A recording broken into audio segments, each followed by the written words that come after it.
আলহামদুলিল্লাহ সালাতু ওয়াসসালামু আলা রাসূলিল্লাহ মা বা'দ আউযু বিল্লাহি মিনাশ শাইতানির রাজীম বিসমিল্লাহির রহমানির রহিম। মুসলিম উম্মাহ যখনই কোনো জায়গাতে আক্রান্ত হয়, কিছু মানুষকে আমি ওই সময় দেখি যে তারা বিভিন্ন ধরনের ইকুয়েশনে পড়ে যায়, যে এটা না করলে এটা ভালো হতো, ওটা না করলে এই হতো, এই হতো, সেই হতো। কখনো কখনো কেউ এত দূর পর্যন্ত বলে ফেলেছে যেই ঝামেলা তারা পোহাচ্ছে, বিশেষ করে কাফেরদের বিভিন্ন আক্রমণের ক্ষেত্রে এ ধরনের মন্তব্য করে বসে যে এইটা তো তারা ডিজার্ভ করতো এই কারণে। আল্লাহ আল্লাহ, সঠিক ভুল আল্লাহ তাআলা ভালো জানেন। বিশেষ করে এখনকার সময় যখন আমি দেখি অনলাইনে যে ফিলিস্তিনের উপরে ইসরায়েলের যে বর্বরোচিত হামলা, সেটার ক্ষেত্রেও এই ধরনের কথা কিন্তু অনেকে বলে থাকে। আমাদের খেয়াল রাখতে হবে যে উম্মার যে ব্যথা, উম্মার যে পেইন, উম্মার যে সাফারিং, এটা অনুভব করা, এটাতে এই কষ্টটাকে উপলব্ধি করা, বোধ করা এবং নিজে এই কষ্টে ব্যথিত হওয়া, এটা কিন্তু আমাদের জন্য আবশ্যক বিষয়।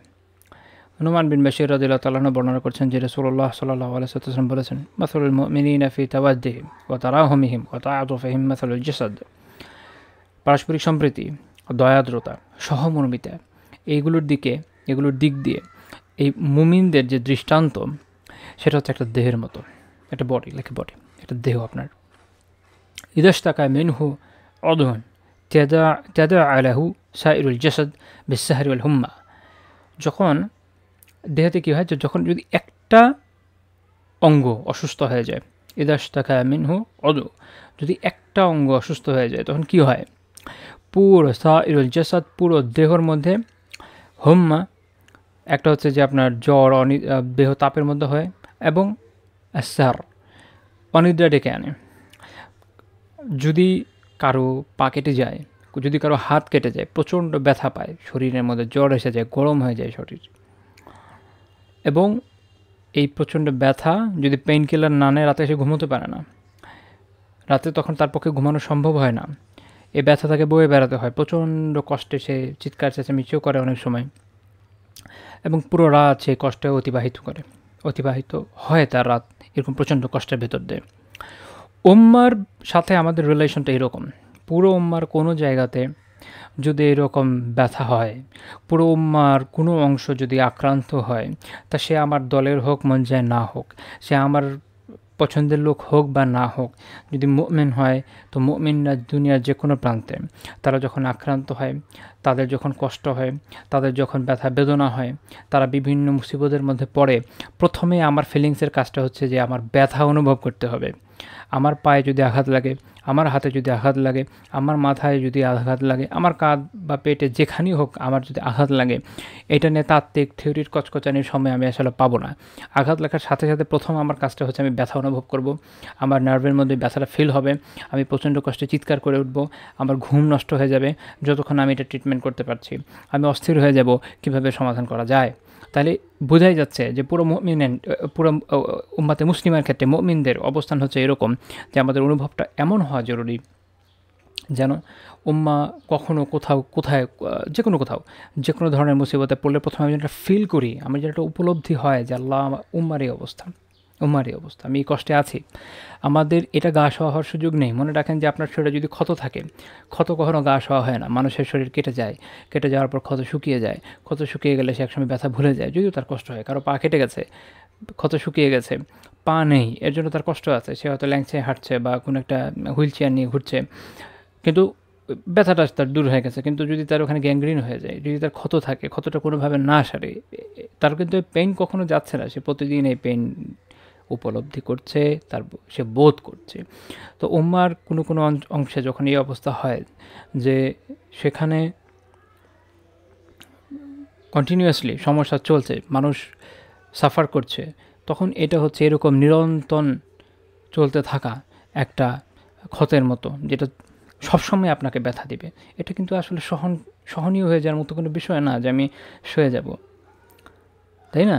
কিন্তু আমি দেখি যে মানুষের মধ্যে এই বোধটা যেন দূর হয়ে যাচ্ছে, মানুষ বিভিন্ন বিষয় নিয়ে বিজি হয়ে যাচ্ছে। এটা শুধুমাত্র ফিলিস্তিনের বিষয় আমি বলবো না, সারা উম্মা দুনিয়ার যে কোনো জায়গায় এই ধরনের মুসিবতের মধ্যে আছে, সেটা আমাদের ফিল করার বিষয়। সেটা চীনে উইঘুরদের হতে পারে, সেটা আরাকানের রোহিঙ্গাদের হতে পারে। হ্যাঁ, তাদের অনেকের ক্ষেত্রে এরকম কথা বলার হয়তো অবকাশ থাকতে পারে যে তাদের এই বিষয়গুলি এভাবে করা উচিত। সেটা গঠনমূলক সমালোচনা হতে পারে, প্রয়োজনীয় টিপস দেওয়া যেতে পারে। যদি হেল্প করা যায় সেটা হচ্ছে মাছ বেটার। যদি আমি জানি যে টিপস সবাই যত সহজে দিতে পারে, হেল্প করার সামর্থ্য নাইও অনেকের, আর যাদের আছে তারা করতে চায় কি না সেটা একটা বড় প্রশ্নের বিষয়। অনেকের অবস্থা, অনেক দেশের, বিশেষ করে আরব দেশগুলোর অবস্থা এরকম হয়েছে যে ওখানে তো এই ধরনের কথাও শুনতে হচ্ছে যে বিষয়গুলো রাজা বাদশারা দেখবে। সুবহানাল্লাহ আযীম। এখানে তো মুমিনদের দৃষ্টান্ত হিসেবে আল্লাহ রাসূল সাল্লাল্লাহু আলাইহি ওয়াসাল্লাম আমাদেরকে জানিয়েছেন যে মাসালুল মুমিনিন, মুমিনদের দৃষ্টান্ত এটা। এখানে বাচ্চাদের সাথে তো কোনো আলাপ আলোচনার বিষয় না। উম্মাহ যখনই আক্রান্ত হবে, উম্মার যখনই কষ্ট হবে, যখনই যে কোনো ব্যথা বেদনায় তারা আক্রান্ত হবে, সবাই মিলে ফিল করবে। এটা তো এমন না যে শুধু বাচ্চারা ফিল করবে বা প্রধানমন্ত্রী, প্রেসিডেন্ট বা মন্ত্রী, এমপি ওরা ফিল করবে না। পুরো উম্মাকে ফিল করতে হবে, পুরো উম্মাকে ফিল করতে হবে। যখন পুরো উম্মা ফিল করবে তখনই না সমাধানের দিকে তারা যেতে পারবে। যখনই গুটি কয়েক লোকের হাতে উম্মার পুরো দায়িত্বটাকে ছেড়ে দেবেন, তখনই তো উম্মা এরকম বিভিন্ন মুসিবতের মধ্যে পড়বে। কারণ সেই লোকগুলোকে কিনে নেওয়া সহজ, সেই মাথাগুলো বিক্রি হয়ে যায় খুব সহজে, এবং তাদের নিজস্ব প্রয়োজনীয়তারও ব্যাপার আছে। তো এজন্য আমাদের খেয়াল রাখতে হবে যে সবার আগে আমাদের কাজ হচ্ছে যে উম্মা যখনই কোথাও আক্রান্ত হয় আমরা যেটা ফিল করি, তাদের ব্যথাটা, তাদের বেদনাটা, তাদের কষ্টটা আমরা যেন অনুভব করি। এই মুহূর্তে রাফার যে অবস্থা, এই মুহূর্তে ফিলিস্তিনের বিভিন্ন জায়গায় যে অবস্থা, আমাদের এটা অনুভব করা দরকার। আমাদের এটা অনুভব করা দরকার।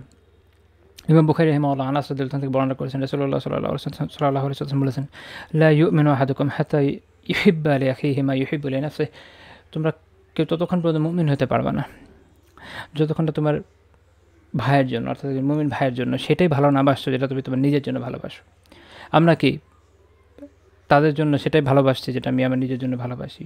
তারা যখন মুসিবতে পড়ছে, এখান থেকে উদ্ধারের জন্য আমি কি করতে পারি সেটাকে আমি ভাবছি। যদি সেটা আমি কিছু করতে নাও পারি, আমি অক্ষম অসহায় হলামই কথায় কথায়। আমি যদি বিপদে পড়ি, আমি কি এটা ভালোবাসবো না যে আমি আমার নিজের জন্য দোয়া করব? আমি কি তাদের জন্য দোয়া করছি? আমি আমাদের দেশে যখন প্রথম এই আপনার ফিলিস্তিন অভিযান শুরু হয় এবার, আমাদের দেশে অনেক জায়গায় আলহামদুলিল্লাহ দোয়া হচ্ছিল। আমি নিজেও দেখেছি, ভালো লাগছিল যে আলহামদুলিল্লাহ অন্তত দোয়া তো হচ্ছে। এটা এখন ফেড হয়ে গেছে, যেন জখম সেরে গেছে, অথচ জখম নিত্য নতুন হচ্ছে। যদি এটা একটা হিউম্যান বডি হয়, বডির বিভিন্ন জায়গায় নতুন নতুন জায়গা আক্রান্ত হচ্ছে। কই না বোধ জখম তো সারেনি, ব্যথা তো দূর হয়নি, তাহলে কেন আমরা ভুলে গেলাম? কেন আমরা দোয়া করে ছেড়ে দিলাম? দোয়া করাটাও ছেড়ে দিলাম? আমরা কি মুমিনদের জন্য এতটুকু ভালোবাসবো না? আমি কি আমার নিজের জন্য এতটুকু ভালোবাসি না যে আমি আমার নিজের জন্য দোয়া করব? সুবহানাল্লাহ, সুবহানাল্লাহ।